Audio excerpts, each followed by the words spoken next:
Di balik seragam biru kusam bertuliskan Asep.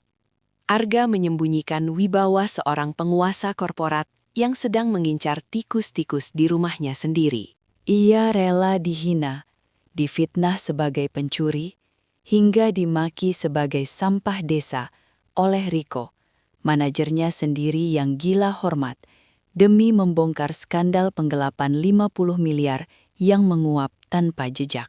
Namun pengkhianatan paling menyakitkan justru datang dari Maya, orang kepercayaannya yang diam-diam merancang kudeta di kegelapan parkiran bawah tanah. Saat semua orang mengira Arga telah menghilang, dan Maya siap mendeklarasikan diri sebagai ratu baru dalam rapat besar pemegang saham, sosok Asep, si tukang pel, justru masuk ke ruangan, menanggalkan seragam kotornya dan menduduki kursi utama dengan tatapan dingin yang sanggup menghentikan detak jantung para pengkhianat. Akankah pembalasan elegan Arga mampu mengembalikan kehormatan tahtanya? Ataukah pengkhianatan di kantor itu jauh lebih dalam dari yang ia bayangkan? Penasaran dengan bagaimana Arga memberikan pelajaran bagi mereka yang sombong? Sebelum kita lanjut ke babak pembalasan, kawan-kawan semua sedang menonton dari kota mana hari ini? Silahkan tulis nama kota kalian di kolom komentar ya, agar kita bisa saling mengenal lebih dekat.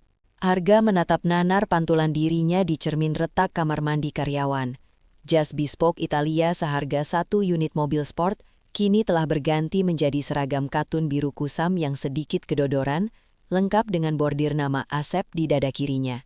Asep, nama yang sangat membumi, desisnya, sambil mencoba membenarkan keras seragam yang agak gatal. Ia melepas jam tangan Patek Philippe-nya dengan berat hati, menyembunyikannya di dalam loker yang berbau kapur barus, lalu mengambil sebilah alat pel yang benangnya sudah mulai rontok. Misi ini sederhana namun berbahaya. Ia harus menemukan kemana larinya 50 miliar dana operasional yang menguap tanpa jejak sebelum rapat pemegang saham bulan depan. Laporan anonim menyebutkan bagian keuangan adalah biangnya. Maka hari pertama sebagai Asep pun dimulai. Masalahnya, Arga adalah pria yang biasanya memerintah melalui asisten pribadi, bukan pria yang mengerti cara memeras kain pel.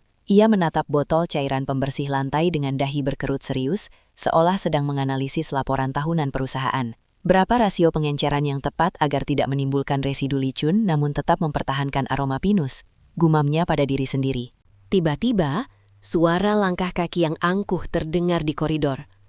Sebuah sepatu pantofel kulit mengkilap, yang menurut Arga adalah model lama yang sangat norak, melangkah cepat tanpa melihat tanda lantai basah yang baru saja diletakkan Arga.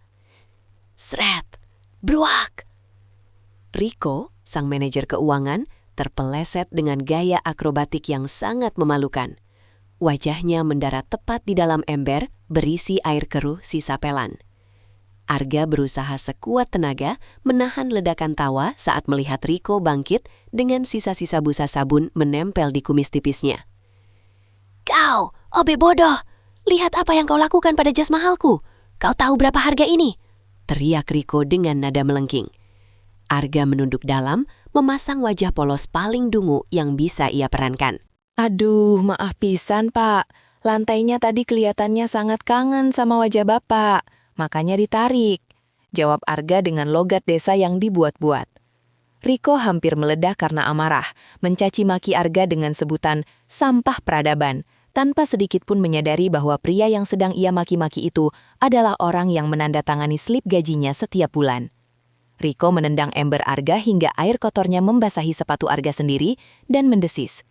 Besok kalau aku masih melihat wajah kampungmu di lantai ini, aku pastikan kau pulang hanya membawa nama. Arga kini mulai menikmati perannya sebagai Asep si bayangan. Ternyata, menjadi orang kecil di perusahaan besar adalah cara terbaik untuk melihat kebusukan yang tersembunyi. Sambil membawa kemoceng, ia berpura-pura sangat sibuk membersihkan bingkai foto dirinya sendiri yang terpajang gagah di dinding lobi. Foto di mana ia memakai jas hitam dan tatapan mata yang dingin. Ganteng juga ya bos kita ini, Sep, canda seorang satpam yang lewat. Arga hanya nyengir kuda sambil membatin. Kalau kamu tahu siapa aku, kamu pasti sudah minta naik gaji sekarang. Namun, fokusnya segera teralih ke ruangan kaca transparan milik Riko. Di dalam sana, Laras, seorang staf administrasi yang dikenal jujur namun pemalu, sedang dipojokkan. Arga menyelinap mendekat, berpura-pura sedang membersihkan sidik jari di kaca pintu dengan gerakan yang sangat lambat. Tanda tangani saja sekarang Laras, jangan sok suci. Ini hanya prosedur formalitas untuk pengadaan server baru di cabang Surabaya. Suara Riko terdengar manis, namun mengandung ancaman yang kental. Arga tahu betul, pengadaan server itu adalah proyek yang sudah rampung dan dibayar lunas bulan lalu. Ini adalah pencairan dana ganda. Laras gemetar hebat, tangannya memegang pena dengan sangat ragu. Tapi Pak, dokumen ini tidak memiliki nomor invoice resmi dari vendor.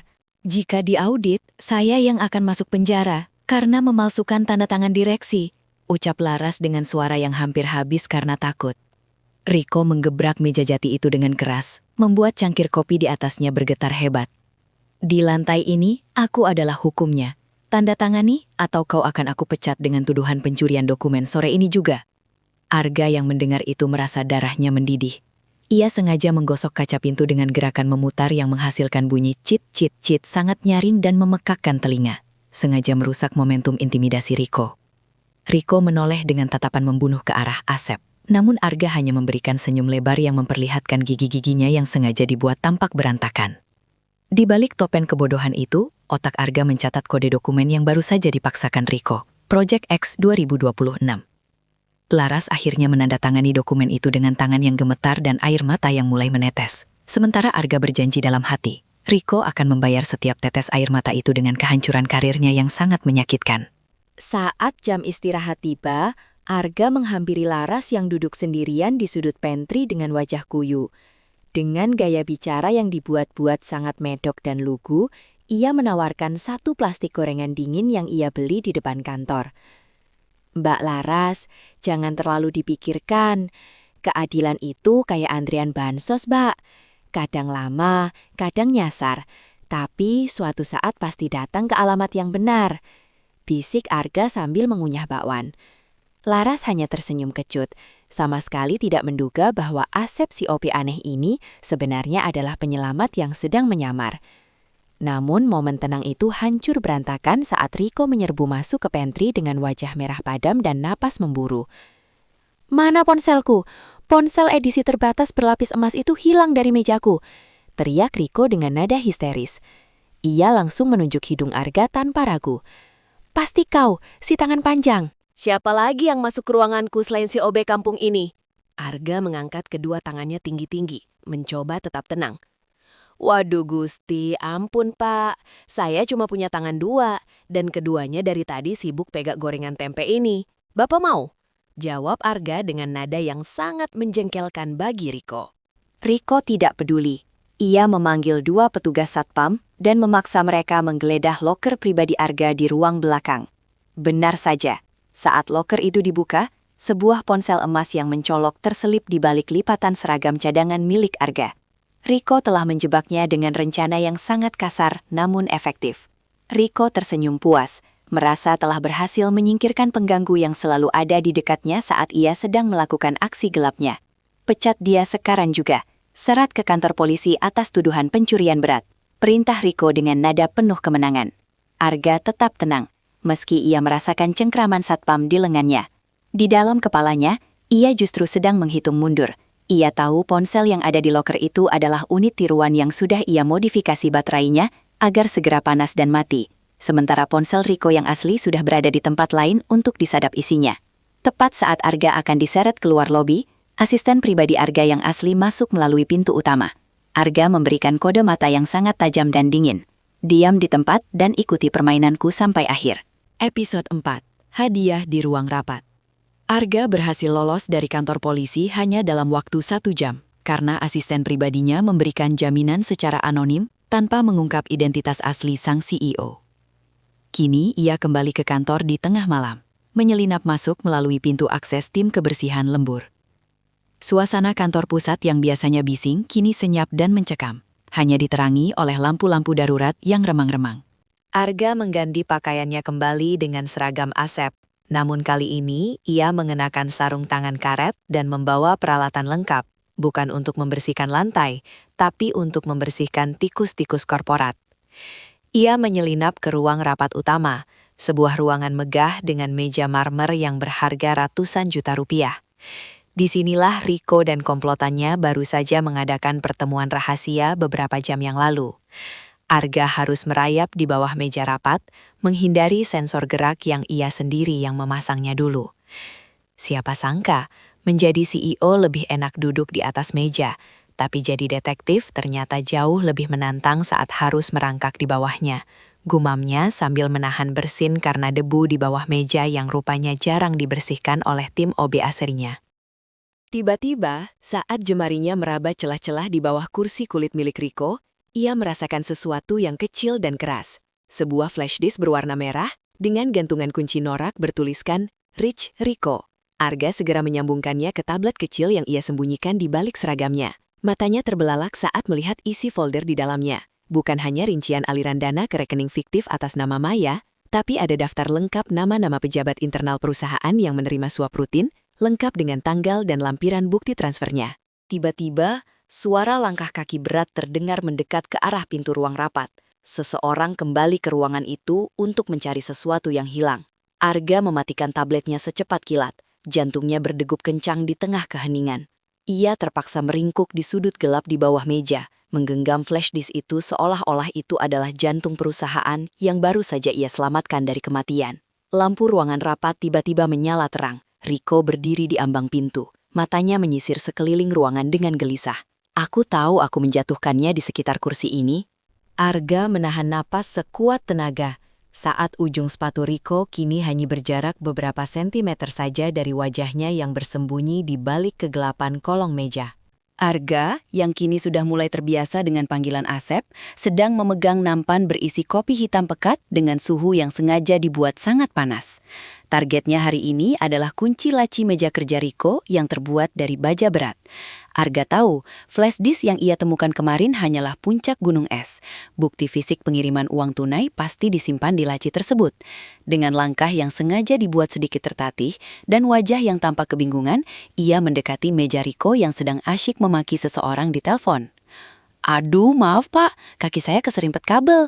Arga berseru dengan logat medoknya yang khas. Biur! Kopi panas itu mendarat tepat di atas paha Riko. Riko meloncat berdiri sambil menjerit histeris, mencoba membersihkan celana mahalnya dengan panik. Dalam hitungan detik setelah Riko menghilang, transformasi terjadi. Arga bergerak secepat kilat.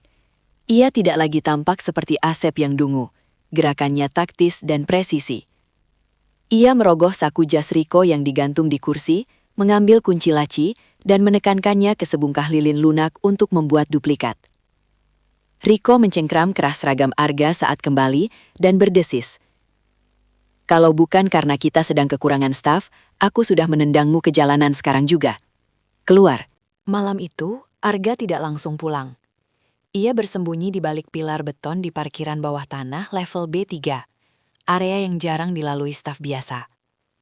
Menggunakan seragam OB-nya yang kini penuh noda kopi, ia menunggu dengan sabar. Tak lama kemudian, mobil mewah Riko meluncur pelan dan berhenti di sudut yang paling gelap. Arga menahan napas, menempelkan punggungnya ke semen dingin yang lembab. Dari arah lift, muncul seorang wanita dengan langkah anggun. Dunianya seolah runtuh saat melihat siapa wanita itu. Maya, direktur operasional sekaligus sahabat karib yang selama ini ia anggap sebagai mentornya sendiri. Maya menyerahkan sebuah amplop coklat tebal kepada Riko. Pastikan semua bukti penggelapan itu mengarah ke rekening pribadi Arga. Kita butuh alasan kuat agar para pemegang saham melakukan mosi tidak percaya padanya bulan depan. Suara Maya terdengar dingin. Riko terkekeh. Suara tawanya terdengar menjijikkan di telinga Arga. Arga mengepalkan tinjunya hingga kuku-kukunya memutih. Rasa sakit karena dikhianati jauh lebih perih daripada makian Riko selama ini. Maya menyipitkan mata dan berjalan perlahan menuju pilar tempat Arga berdiri. Riko, kurasa ada seseorang di sini, ucapnya sambil meraba pistol kecil di dalam tasnya. Arga berhasil meloloskan diri malam itu dengan memanjat pipa pembuangan. Namun, ia menyadari ia butuh bantuan orang dalam yang bersih. Pilihan jatuh kepada Laras. Sore harinya, ia menemukan Laras sedang menangis sesenggukan di ruang arsip yang berdebu. Arga masuk membawa sapu lidi, tetap dengan penyamaran Asepnya. Mbak Laras, kenapa menangis? Candanya ringan. Laras mendongak dengan mata sembab. Asep, kamu tidak mengerti. Tempat ini adalah sarang ular. Arga meletakkan sapunya, lalu duduk di kursi plastik di depan Laras. Perlahan, nada bicaranya berubah. Logat medoknya menghilang, digantikan oleh suara bariton yang berwibawa. Laras, dengarkan aku. Kamu tidak sendirian. Kejahatan mereka sudah di ujung tanduk. Aku butuh kamu untuk terus memantau setiap dokumen yang lewat di meja Riko. Bisakah kamu melakukannya untukku? Laras tertegun, menatap mata Arga yang kini tampak sangat tajam. Siapa kamu sebenarnya, Sep? Tanya Laras dengan suara berbisik. Tiba-tiba, pintu ruang arsip terbuka kasar. Riko berdiri di sana dengan wajah curiga. Sedang apa kalian berdua di sini? Asep, kenapa kau berlama-lama dengan staf saya? Misi hari ini adalah yang paling berbahaya. Memasang alat penyadap di ruang kerja Maya. Menggunakan alasan perbaikan ventilasi AC, Arga masuk ke ruangan Maya dengan membawa tangga lipat. Maya sedang tidak ada di ruangan, namun sekretarisnya terus mengawasi. Arga harus bertindak cepat. Aduh, Mbak Sekretaris, ini AC-nya kayaknya masuk angin. Oceh Arga sambil memanjat tangga. Saat tangan kanannya pura-pura membongkar kisi-kisi AC, tangan kirinya menempelkan alat penyadap di balik bingkai foto direksi. Namun, pintu ruangan terbuka lebar. Maya masuk dengan wajah tegang. Siapa yang mengizinkan OB masuk ke ruanganku saat aku tidak ada? Bentak Maya. Arga segera menarik kepalanya keluar, memasang wajah kaget yang sangat natural. Maya menatap Arga dengan tatapan yang sangat tajam. Matanya menyisir dari ujung sepatu bot Arga hingga ke matanya. Arga merasa jantungnya berhenti berdetak saat Maya melangkah mendekat. Maya menyentuh dagu Arga, memaksanya menatap langsung ke matanya. Suaramu dan matamu, kenapa terasa sangat akrab di telingaku, Asep? Ucap Maya dengan nada menyelidik yang mematikan. Arga memulai permainannya dengan gaya Asep yang menyebalkan. Sambil mengepel lobi tepat di depan Riko yang sedang bersama kolega, ia sengaja bergumam cukup keras. Aduh, pusing saya lihat data Project X 2026 di laci bos. Angkanya kok banyak nolnya ya? Tapi nolnya kok pindah ke rekening pribadi ya? Riko tersedak kopinya. Wajahnya berubah dari merah padam menjadi pucat pasi. Ia segera menyeret Arga ke sudut sepi. Dari mana kau dengar proyek itu? Hah? Bentak Riko. Arga memasang wajah bodoh paling juara. Loh, kan saya cuma baca kertas yang jatuh, Pak. Saya kira itu resep tukang bakso, soalnya ada rincian biaya daging yang harganya 10 miliar. Riko terpojok. Ia mulai menyadari bahwa OB di depannya ini punya nyali yang terlalu besar atau otak yang terlalu encer. Kecurigaan mulai merayap di benak Riko bahwa Asep bukan sekadar orang kampung yang mencari nafkah. Arga melihat kilat ketakutan di mata Riko, namun ia juga tahu bahwa hewan yang terpojok biasanya akan menggigit lebih ganas. Riko tidak membiarkan dirinya terpojok terlalu lama. Ia melancarkan serangan balik yang mematikan. Saat Arga sedang membersihkan ruang arsip, tim keamanan internal melakukan penggeledahan mendadak atas perintah Riko. Benar saja, di dalam tas lusuh Arga ditemukan sebuah dokumen rahasia milik perusahaan kompetitor. Mata-mata! Ternyata kau adalah penyusup dari PT Global Utama, teriak Riko yang tiba-tiba muncul membawa saksi-saksi. Arga hanya bisa terdiam saat tangannya diborgol oleh petugas keamanan. Ia melihat Laras di kejauhan menatapnya dengan penuh ketakutan, tidak berani membela. Riko tersenyum kemenangan sambil membisikkan sesuatu di telinga Arga. Permainan berakhir, Asep. Kau akan membusuk di penjara sebelum sempat membocorkan apapun. Arga diseret menuju ruang isolasi bawah tanah. Dipukuli secara mental dengan tuduhan pengkhianatan korporat. Meski situasinya genting, Arga tetap tenang. Ia tahu bahwa inilah saatnya ia harus menggunakan kartu as miliknya dari luar. Di dalam ruang tahanan kantor yang dingin, Arga menggunakan alat pelacak di balik seragamnya untuk mengirimkan sinyal darurat ke asisten pribadinya yang asli. Tak lama kemudian, sebuah telepon masuk ke meja direktur keamanan dari pihak otoritas tertinggi yang meminta pembebasan Arga karena alasan intervensi anonim dan kesalahan prosedur. Riko yang sedang merayakan kemenangannya dengan champagne di ruangannya, terperanjat saat melihat Arga kembali berjalan bebas di koridor kantor. Bagaimana bisa kau bebas? Bentak Riko saat berpapasan di lobi. Arga hanya tersenyum tipis, kali ini tanpa logat medok. Mungkin Tuhan masih sayang sama tukang pel seperti saya, Pak. Riko meradang, namun ia berasumsi ada kesalahan teknis dari tim hukumnya. Ia merasa ini hanyalah kemenangan yang tertunda, dan terus melanjutkan persiapannya untuk RUPS. Ia tidak menyadari bahwa pembebasan Arga adalah langkah pembuka untuk skakmat yang lebih besar. Arga kembali ke markas rahasianya untuk menganalisis data terakhir dari flash disk merah tersebut. Di sana, ia menemukan fakta yang jauh lebih mengerikan daripada sekedar pencurian 50 miliar. Maya, sahabatnya sendiri, ternyata sedang berkolaborasi dengan pihak luar untuk melakukan hostile takeover, pengambil alihan paksa saham perusahaan miliknya dengan cara menjatuhkan nilai perusahaan melalui skandal penggelapan ini. Dana 50 miliar itu hanya digunakan untuk menyuap para pemegang saham minoritas agar memberikan hak suara kepada Maya dalam rapat besok. Jadi ini bukan soal uang, Maya. Kamu ingin tahta ini dengan cara menghancurkanku, gumam Arga dengan suara yang berat. Pengkhianatan ini terasa sangat pribadi. Ia melihat foto dirinya dan Maya yang dipajang di ruangannya, sebuah kenangan tentang persahabatan yang kini telah busuk oleh ambisi. Arga menyiapkan seragam OB-nya kembali untuk besok, hari di mana ia akan memberikan kejutan terbesar bagi para pengkhianat di ruang rapat tertinggi. Hari rapat umum pemegang saham akhirnya tiba. Ruang rapat utama dipenuhi aroma parfum mahal dan ketegangan yang pekat. Maya berdiri di depan cermin besar, merapikan jas merah marunnya dengan senyum kemenangan. Baginya, hari ini bukan sekedar rapat, melainkan upacara penobatannya sebagai CEO baru. Ia telah menyiapkan narasi sempurna. Arga telah menghilang karena malu atas skandal korupsi yang sebenarnya ia ciptakan sendiri. Riko berdiri di sampingnya, sibuk menyalami para pemegang saham sambil membisikkan janji-janji manis tentang dividen besar di bawah kepemimpinan Maya. Semua sudah siap, Maya. Rekening fiktif atas nama Arga sudah aktif, dan bukti-bukti palsu sudah tersebar ke media, bisik Riko dengan nada penuh kemenangan. Maya mengangguk, ia merasa tahta itu sudah berada dalam genggamannya. Di matanya, kursi utama di ujung meja panjang itu tampak begitu berkilau, menunggu untuk diduduki. Ia tidak menyadari bahwa di luar ruangan, Asep sedang merapikan troli minumannya dengan senyum yang jauh lebih tajam. Tepat saat Maya hendak membacakan visi misinya, pintu ruang rapat terbuka dengan bunyi derit yang sengaja dibuat nyaring. Kopi panas, teh manis, gorengan renyah untuk para bos. Seru Arga dengan suara medok khas Asep. Ia masuk mendorong troli, mengenakan seragam OB yang sengaja dibuat sedikit lebih kotor dan bau keringat. Riko langsung berdiri, wajahnya memerah karena malu di depan para investor. Asep, kurang ajar kau. Ini rapat penting. Keluar sekarang juga. Teriak Riko sambil mencoba mendorong troli Arga. Namun Arga tetap bergeming. Ia malah sibuk menuangkan kopi ke cangkir milik Maya hingga hampir meluber.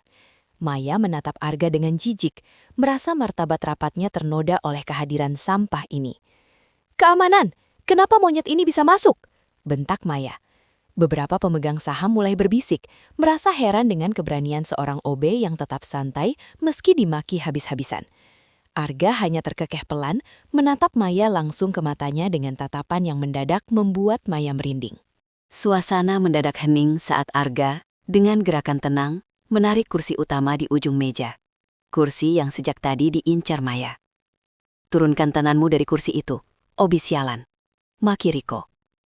Namun Arga justru duduk dengan santai dan menyilangkan kakinya. Perlahan ia melepas kancing seragam OB-nya yang kotor, menyampahkannya ke lantai, dan menunjukkan ke meja putih mahal dan dasi sutra di baliknya. Logat medoknya hilang, digantikan suara bariton yang sangat berwibawa. Halo Maya, halo Riko. Maaf saya telat. Tadi mampir dulu beli bukti kejahatan kalian, ucap Arga. Seluruh ruangan syok. Beberapa investor langsung berdiri mengenali wajah CEO mereka. Maya mematung, jantungnya seolah berhenti berdetak. Arga menekan tombol di tabletnya, dan seketika, layar besar di ruang rapat memutar rekaman penyadapan di parkiran bawah tanah, serta rincian aliran dana dari flash disk merah milik Riko. Wajah Maya dan Riko yang sedang merencanakan pengkhianatan terpampang jelas dengan audio yang sangat jernih. Ruangan itu meledak dengan kegaduhan para investor yang merasa ditipu oleh skenario Maya. Pintu ruang rapat kembali terbuka. Namun kali ini bukan petugas kebersihan yang masuk, melainkan sepasukan polisi berseragam lengkap. Maya mencoba melarikan diri lewat pintu samping. Namun Laras sudah berdiri di sana bersama tim hukum perusahaan, menghalangi jalannya. Semua bukti sudah kami serahkan ke pihak berwenang, Maya. Termasuk bukti upaya pengambil alihan saham secara paksa. Ucap Laras dengan nada tegas yang belum pernah terdengar sebelumnya. Riko jatuh terduduk, menangis terseduh-seduh sambil mencoba memeluk kaki Arga untuk meminta ampun. Arga menarik kakinya dengan dingin. Aku tahu segalanya sejak hari pertama, Riko. Penyamaranku sebagai Asep hanyalah umpan agar kalian mengeluarkan semua taring kalian. Dan lihat, kalian mengikit umpan itu dengan sangat rakus, ucap Arga.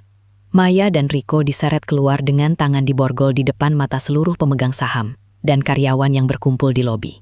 Arga berdiri di jendela besar kantornya, melihat para pengkhianat itu dimasukkan ke mobil polisi. Ia menarik napas panjang. Rumahnya kini sudah bersih dari tikus. Namun ia tahu, tugasnya untuk memulihkan kepercayaan karyawannya baru saja dimulai. Arga kembali ke ruang kantornya yang megah. Namun ada yang berbeda. Ia tidak lagi duduk dengan kaku. Jas mahalnya tersampir di kursi, sementara ia sendiri sibuk memeriksa daftar karyawan yang terindikasi membantu Maya dan Riko. Tikus-tikus ini harus keluar sebelum mereka membuat sarang baru, gumamnya. Satu persatu, para manajer yang dulu ikut menertawakan Asep dipanggil. Mereka masuk dengan lutut gemetar. Arga memecat mereka dengan senyum yang jauh lebih menakutkan daripada kemarahan. Di tengah pembersihan itu, Arga memanggil Laras. Wanita itu masuk dengan wajah menunduk. Arga mempersilahkannya duduk di kursi yang dulu diduduki Riko. Laras, mulai hari ini, lupakan laporan fiktif. Kamu adalah manajer keuangan yang baru, ucap Arga santai. Laras hampir jatuh dari kursi karena syok. Arga menyodorkan sebuah kemoceng ke arah Laras sebagai simbol candaan. Kamu punya sesuatu yang lebih mahal dari pengalaman, kejujuran. Arga menyadari kursi CEO-nya terasa lebih dingin sekarang. Ia merindukan aroma gorengan di pantry, tempat di mana orang-orang berbicara tanpa beban. Arga mendatangi sebuah rumah mewah di kawasan elit yang kini telah dipasang garis sita oleh bank dan kepolisian. Di sana, Riko duduk di teras dengan pakaian yang kusut. Riko langsung bersujud, mencoba memeluk kaki Arga. Arga, tolong, cabut laporannya. Aku khilaf. Arga menatap Riko dari atas dengan pandangan datar. Ia teringat saat Riko menendang embernya. Keluarga? Laras juga punya keluarga, Riko. Ribuan karyawan yang dananya kau gelapkan juga punya anak yang butuh susu. Arga mengeluarkan sebuah kantong plastik berisi satu gorengan tempe yang sudah dingin, persis seperti yang ia tawarkan dulu di pantry. Ia meletakkannya di samping Riko. Ini pelajaran terakhir dariku sebagai Asep. Menjadi orang kecil itu tidak sehina yang kau bayangkan. Yang hina adalah menjadi orang besar, namun memiliki jiwa yang kerdil, ucap Arga. Ia meninggalkan Riko yang kini harus merasakan dinginnya lantai, tanpa alas, tanpa kuasa, dan tanpa martabat. Seminggu setelah badai URU-PS, suasana kantor masih terasa canggung. Karyawan akan mendadak tegak dan diam saat melihat Arga berjalan di koridor. Arga merasa seperti orang asing di rumahnya sendiri. Akhirnya, ia memutuskan melakukan sesuatu yang gila menurut standar direksi. Pukul 10 pagi, ia menyelinap keluar dari ruangannya, melepas jasnya, dan berjalan santai menuju pantry utama. Di sana, beberapa OB dan staf admin sedang asyik mengobrol. Saat Arga masuk, mereka semua membeku. Lanjutkan saja, saya cuma mau cari sisa tempe kemarin, ucap Arga sambil duduk di kursi plastik yang reyot. Tawa pecah perlahan setelah Arga melontarkan candaan. Dari obrolan santai itu, Arga mendengar keluhan tentang lift yang sering macet dan AC ruang arsip yang bocor. Hal-hal kecil yang tidak pernah sampai ke laporan direksi, namun sangat mempengaruhi kebahagiaan mereka. Arga menyadari bahwa selama ini ia memimpin angka, bukan memimpin manusia. Ia memutuskan untuk menjadikan kunjungan ke pantry sebagai agenda rutin. Arga membuka surat anonim itu dengan rasa penasaran. Di dalamnya terdapat sebuah foto. Foto Arga, saat masih menjadi Asep, sedang membantu seorang ibu-ibu petugas kebersihan yang terjatuh di lobi pada hari keduanya menyamar. Di balik foto itu tertulis, "Terima kasih Pak CEO. Bukan karena Anda menang melawan korupsi, tapi karena Anda mau melihat kami saat kami merasa tidak terlihat." Mata Arga berkaca-kaca. Ia menyadari sebuah kebenaran yang mendalam. Tahta yang sesungguhnya bukanlah kursi kayu yang bisa diperebutkan dengan intrik korporat, melainkan ruang kecil di hati orang-orang yang ia lindungi. Sebagai final turis, Arga memanggil bagian HRD. Ia meminta agar seragam Asep miliknya dibingkai dan dipajang di lobi utama, tepat di samping visi dan misi perusahaan. Di bawah bingkai itu, ia menuliskan kalimat, "Jangan pernah merendahkan siapapun, karena Anda tidak pernah tahu siapa yang sedang memegang sapu di samping Anda." Tahta itu kini sudah bersih dari debu. Dan Arga akhirnya menemukan kedamaian dalam kepemimpinannya.